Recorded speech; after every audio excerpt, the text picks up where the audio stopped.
Hey guys, come check out this walk-in closet and ensuite bathroom renovation we just wrapped up. I'm Paul from Contact Renovation and Custom Homes. Welcome to the Art of Renovation. So in this project, we reconfigured the walk-in closet and ensuite bathroom entirely. The walk-in was made to be larger to create more space for storage, but we also converted it into a walk-through closet, so you actually walk into the bathroom through the walk-in closet itself. In the bathroom here, we fully reconfigured it. We took what was once a corner alcove tub and made a nice freestanding tub here underneath the window. Added a nice heated towel rack, which is a nice luxurious detail to add if that's something that interests you. We now have a very large curbless shower with the shower shield system. This used to be a smaller shower, kind of enclosed with drywall. It was very dark, so now we have a far more open concept in here. Beautiful tile work. This was designed by Michelle at Refresh Design.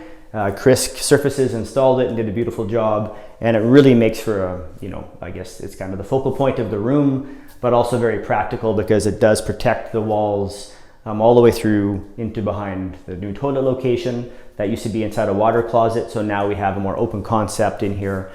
And we also now have a nice floating two-person vanity.